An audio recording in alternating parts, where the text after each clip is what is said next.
세상에는 믿기 어려운 이야기들이 정말 많이 있죠. 어벤져스 영화를 보면서 거대한 히어로들이 도시를 지키는 모습에 감탄하고, SF 영화에서 순간이동하는 장면을 보며 신기해하곤 합니다. 그런데 놀랍게도 우리가 매주 교회에서 읽는 성경 안에는 그 어떤 영화보다도 더 놀라운 이야기들이 숨어 있다는 사실을 알고 계시나요? 오늘은 이런 믿기 어려운 성경 속 이야기들을 함께 살펴보려고 합니다. 하늘과 땅 사이에 서서 예루살렘 전체를 내려다볼 만큼 거대한 천사가 나타난 적이 있다는 사실, 혹시 알고 계셨나요? 역대상 21장을 읽어보시면 정말 놀라운 광경이 펼쳐집니다. 사탄이 다윗을 부추겨서 인구조사를 하게 만들었는데 이것이 하나님 앞에서 크나큰 죄가 되었거든요. 군사령관 요압이 아무리 말려도 다윗은 듣지 않았습니다. 결국 다윗이 자신의 잘못을 깨닫고 회개했지만 이미 늦었어요. 하나님께서는 다윗에게 3가지 벌 중에서 하나를 선택하라고 하셨습니다. 3년 동안의 극심한 기근, 3개월간 적들의 무자비한 공격, 아니면 3일 동안 하나님의 직접적인 징벌 중에서 선택해야 했던 거예요. 다윗은 사람의 손보다는 하나님의 손에 맡기는 것이 낫겠다고 판단했습니다.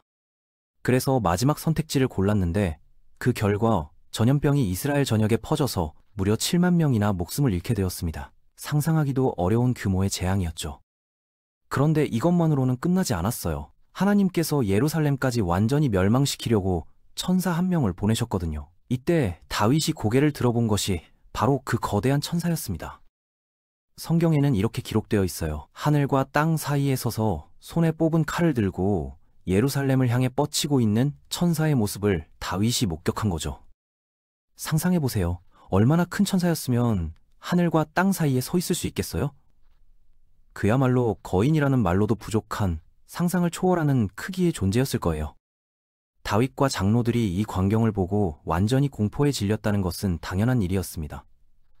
더 놀라운 것은 이 천사가 여부스 족속 오르난의 타작마당에 서 있었다는 점이에요. 오르난이라는 평범한 농부가 밀을 타작하고 있다가 뒤돌아보니 이런 거대한 존재가 자신의 작업장에 서 있는 걸 발견했을 때 얼마나 놀랐을지 상상이 되시나요? 그는 너무 무서워서 다윗에게 땅을 공짜로 주겠다고까지 했습니다. 하지만 다윗은 정당한 값을 치르고 그 땅을 샀고 제단을 쌓아서 제사를 드렸어요. 그러자 하늘에서 불이 내려와 제물을 태웠고 그제서야 천사가 칼을 칼집에 다시 넣었다고 기록되어 있습니다. 이 사건이 얼마나 충격적이었는지 다윗은 한동안 기브온 산당에도 가지 못했다고 해요. 그 천사의 칼이 너무 무서워서 말이죠. 평생 수많은 전쟁을 치르며 용감했던 다윗 왕이 이렇게 두려워했다니 정말 어마어마한 광경이었을 것 같습니다. 어린 시절 누구나 한 번쯤 초능력을 가지고 싶다고 꿈꿔봤을 거예요. 특히 번개처럼 빠르게 달릴 수 있다면 얼마나 좋을까 상상해봤을 텐데요. 구약 성경에는 실제로 하나님께서 어떤 사람에게 초고속 능력을 주신 기록이 나와 있습니다. 그 주인공은 바로 선지자 엘리야였어요. 그 유명한 갈멜산 대결을 기억하시나요? 바알 선지자들과의 대결에서 완전한 승리를 거둔 직후에 일어난 일이었습니다. 3년 넘게 계속된 가뭄이 드디어 끝나고 비가 내리기 시작했거든요. 엘리야는 아합 왕에게 빨리 마차를 준비해서 출발하라고 말했습니다. 폭우가 쏟아지기 전에 궁궐로 돌아가라는 뜻이었죠. 하늘이 먹구름으로 뒤덮이고 거센 비바람이 몰아치기 시작했습니다. 이때 정말 믿기 어려운 일이 벌어졌어요. 열왕기상 18장 46절에 따르면 여호와의 능력이 엘리야에게 임함에 저가 허리를 동이고 아합보다 앞서 이스라엘까지 달려갔다고 되어 있습니다. 학자들이 계산한 거리가 대략 26km 정도 되는데 엘리야가 왕의 마차보다 훨씬 빠른 속도로 달려서 먼저 도착했다는 거예요. 마차라는 것이 당시에는 가장 빠른 교통수단이었거든요. 전쟁에서도 사용될 만큼 속도와 기동성을 자랑하는 탈 것이었는데 사람이 그것보다 빨리 달렸다니 정말 놀랍지 않나요? 단순히 따라잡은 게 아니라 상당한 차이로 앞서 나갔다는 점이 더욱 흥미롭습니다. 왜 엘리야가 그렇게 급하게 이스라엘로 달려간 걸까요?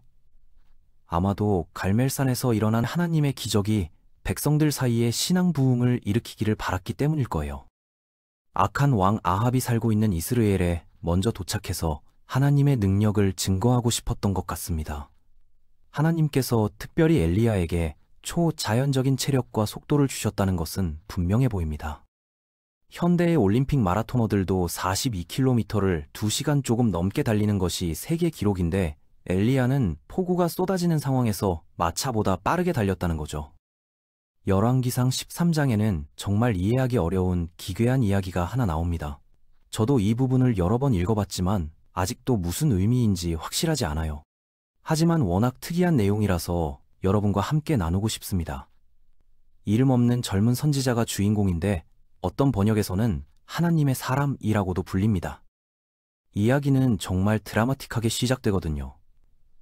이 젊은 선지자가 왕에게 매우 불길한 예언을 전했는데 화가 난 왕이 그를 붙잡으려고 손을 내밀었어요. 그런데 그 순간 왕의 손이 마비되어 버린 거예요.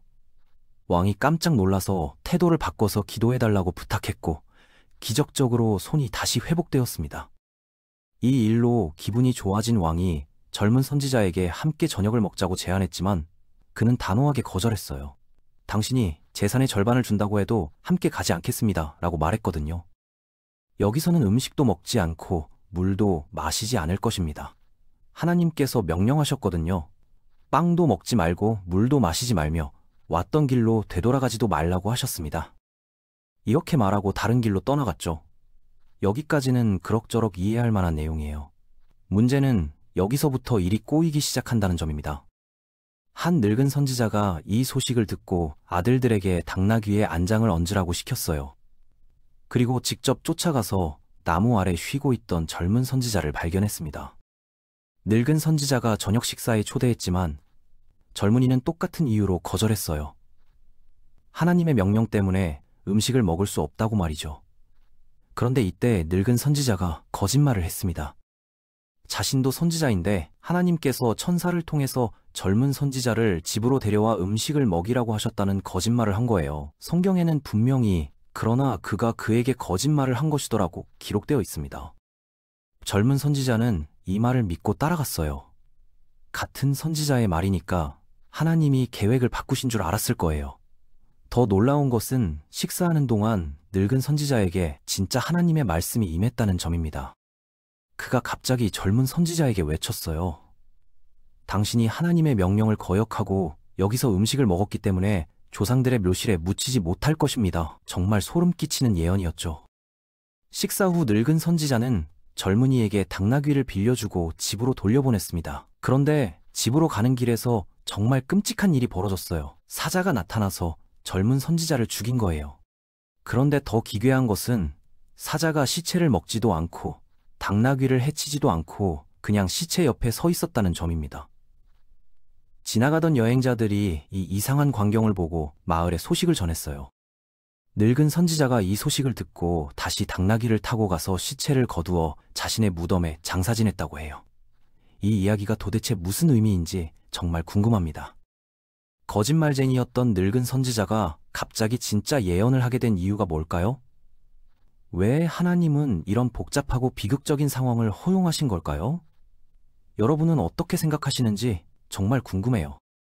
창세기에서 요셉이 가족들과 재회한 후에 일어난 흥미로운 장면이 있습니다. 기근 때문에 이집트로 내려온 야곱의 가족들이 바로 왕을 만나게 되는데 이때 놓치기 쉬운 중요한 세부사항이 숨어 있어요.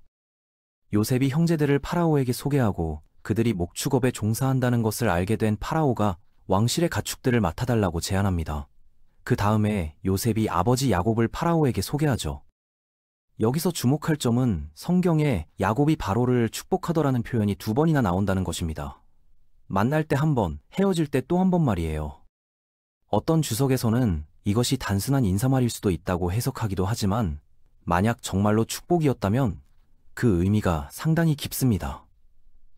히브리서 7장 7절에 보면 낮은 자가 높은 자에게 복을 비는 것이 당연하다고 되어 있거든요. 이 원리를 적용해보면 야곱이 파라오를 축복했다는 것은 영적으로 야곱이 파라오보다 더 높은 지위에 있다는 뜻일 수 있어요.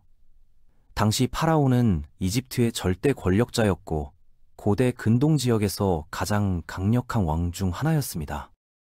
그런데 떠돌이 목자에 불과한 야곱이 그런 파라오를 축복한다는 것은 하나님의 백성이 세상 권력보다 더 큰 권위를 가지고 있다는 메시지일 수 있어요. 정말 놀라운 관점의 전환이죠.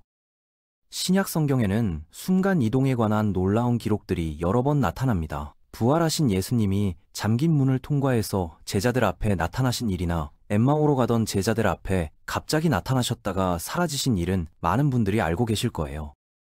사도행전에서는 빌립이 에티오피아 내시에게 세례를 베푼 후에 성령에 이끌려 약 40km 떨어진 아스도스로 옮겨진 이야기도 나옵니다. 그런데 많은 사람들이 놓치는 순간이동 이야기가 또 하나 있어요.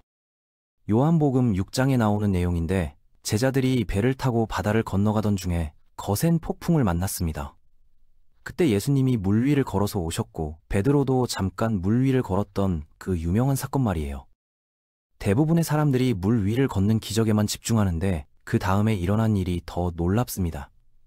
21절을 보면 이에 그들이 기꺼이 배로 영접하니 배는 곧 그들이 가려던 땅에 이르렀더라고 되어 있어요. 예수님이 배에 오르시자마자 즉시 목적지에 도착했다는 뜻입니다. 성경이 명확하게 순간이동이라고 표현하지는 않았지만 분명히 자연 법칙을 초월한 기적적인 현상이었던 것 같아요. 시간과 공간을 초월하신 예수님의 권능을 보여주는 대목이죠. 이런 기적들을 보면 우리가 섬기는 하나님이 얼마나 놀라우신 분인지 새삼 깨닫게 됩니다.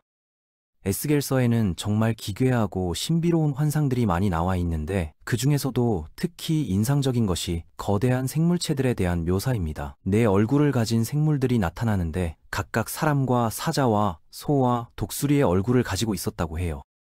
이 생물들 옆에는 바퀴들이 있었는데 그 바퀴 안에 또 다른 바퀴가 있고 바퀴의 둘레에는 눈이 가득했다고 기록되어 있습니다. 현대인의 시각으로 보면 마치 UFO를 묘사한 것 같기도 해요.